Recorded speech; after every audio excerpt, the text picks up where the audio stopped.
Joe, Lauria, where are you? Oh, here he is.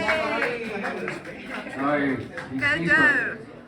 Yeah, I'm going to talk about a little bit about the international aspect of this case. We heard how if David won, could bring down the two-party system here. Well, it has international ramifications as well. But first, I just want to say about Consortium News, I think we're the only U.S. publication that has written a word about the David McBride case. I don't know if that's absolutely certain, but we certainly have covered it in great detail. I was in the courtroom during the trial period, and I'm going to be covering tomorrow at the hearing as well, the appeal. So we're going to do as much coverage as. Why is that? Because on its own, it's an outrageous case, obviously, but it's part of a trend, and I'm going to explain 50 years in making. We're much worse off today than we were 50 years ago. I look around the room. Unfortunately, it looks like almost everybody in this room can remember 50 years ago, which doesn't bode very well for the future of activism when we see so many people at a certain age. But if you look at 50 years ago, what was the situation then? Vietnam War, anti-war protests. Many of us remember those days, and we're going to talk about maybe the most famous whistleblower of all, Daniel Ellsberg. We knew Daniel. He was on our board, the Consortium News board, a friend of ours. He, of course, leaked the Pentagon Papers, which he worked on for the Rand Corporation. He first gave it to Senator Mike Gravel, who was a friend of ours as well, who was also on our board, and Gravel read the Pentagon Papers into the Congressional Record, which is America's Hansard. And then Ellsberg gave it to the New York Times. It was published. The government shut it down. The Times went to the Supreme Court and won that case, that very important case. And that case was that the government has no right of prior restraint. It cannot stop publication in advance. They can't tell a newspaper, you can't publish this.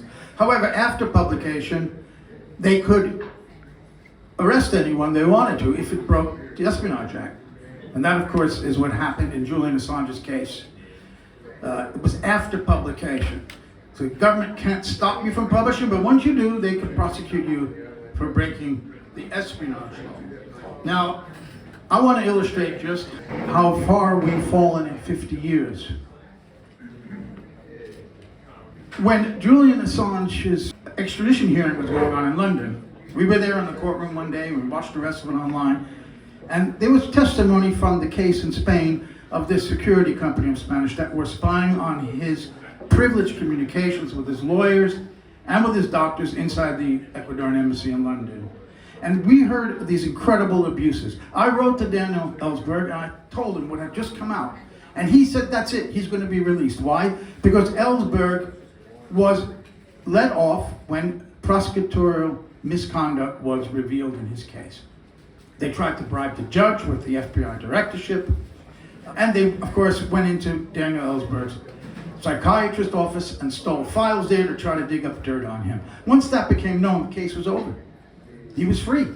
That's how Daniel Ellsberg avoided going to jail, for leaking the Pentagon Papers, which infuriated Nixon and Kissinger. And we know this from the tapes.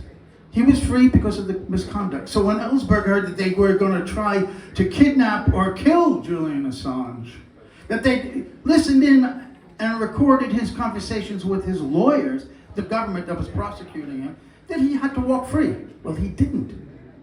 He didn't walk free. That's a difference between 50 years ago and today.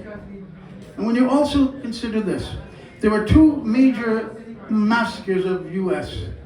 in these 50 years. The first was My Lai in Vietnam. 50 years or so later were the collateral murders in Baghdad. So one in Vietnam, in My Lai, this village, and in Baghdad. What happened in the My Lai case? Consider this. In My Lai, the whistleblower was listened to by the US Congress and the Department of Justice. They actually investigated. 50 years later, in the collateral murder, the whistleblower, Chelsea Manning, was put in jail. Put in jail for revealing potential war crime. 50 years ago, they listened, they prosecuted, and in fact, one soldier actually was imprisoned. That's in the My Lai case. In the Baghdad murders, the collateral murder, no one has been prosecuted on the side of the military. The third person in this story is the journalist. In My Lai, it was Seymour Hersh. Seymour Hersh won a Pulitzer Prize for reporting that story. He got a full-time job at the New York Times out of it. The journalist in the collateral murder went to prison, to a maximum security facility in London. This is where we are today. And we're in a context now, at least I could say we look like they were making a pretense of seeking justice in those days. And look how far we've come today. Look how far we have come today. Julian was freed only because the U.S. realized they were going to lose the case, based on the fact that they couldn't give protection on the First Amendment issue. The Department of Justice could not give an assurance to the Home Secretary in Britain. They were going to lose this case, so they let him go. And we hope, of course, tomorrow that David McBride can be let go tomorrow. He's going to try as well. But we are living in this time now of David McBride.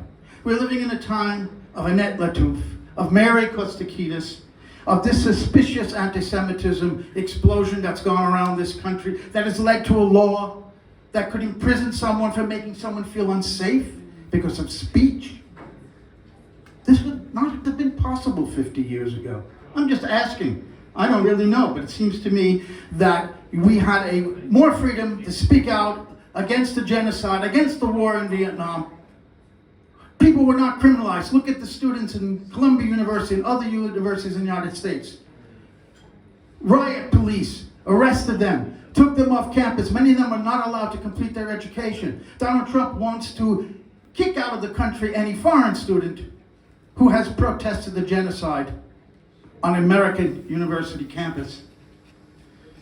This is the time that we're living in now, a time when Julian Assange, essentially, by the way, in his plea, he pleaded that I broke the law, but the law was wrong.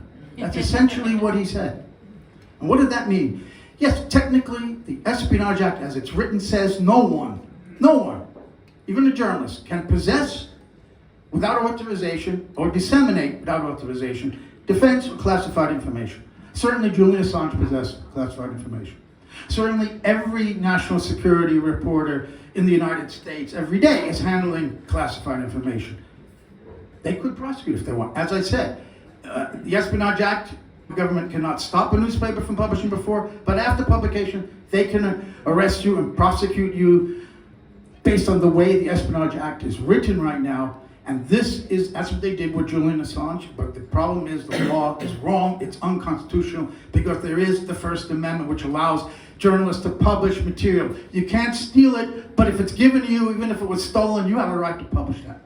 That is what the First Amendment is all about, and the Espionage Act now is in total conflict with that. It's an unconstitutional law, but it's still on the books, and that's what Julian could say, I did break that law, but I thought I was protected by the First Amendment.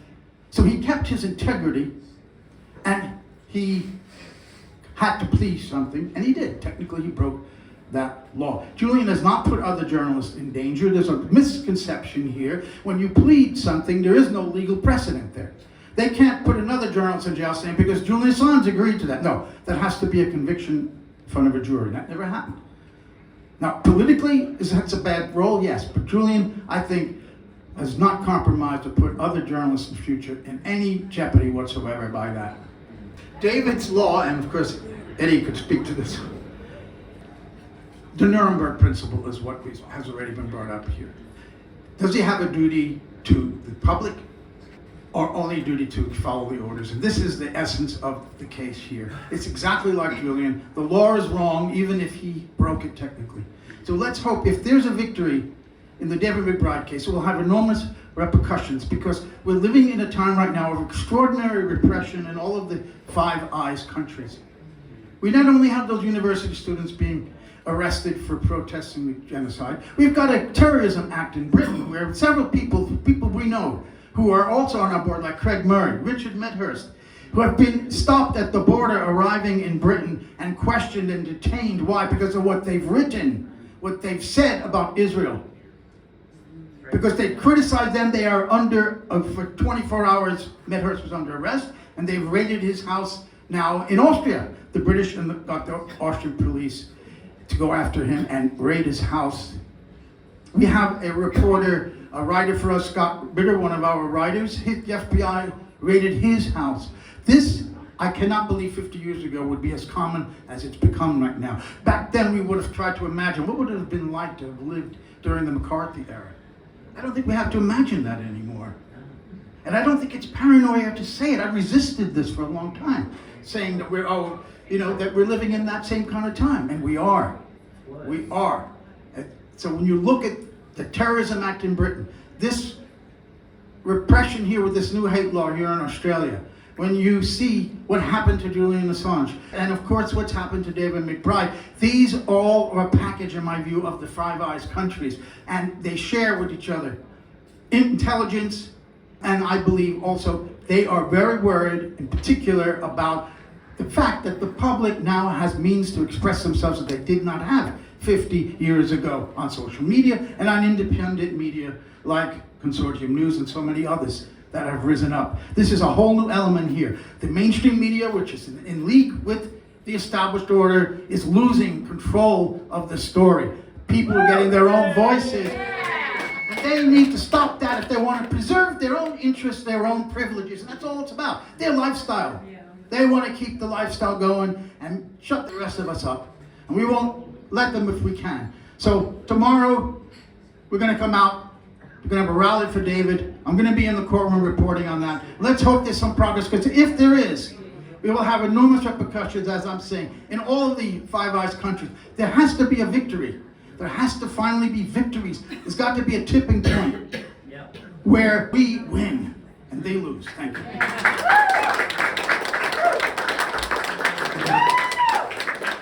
Down with the empire!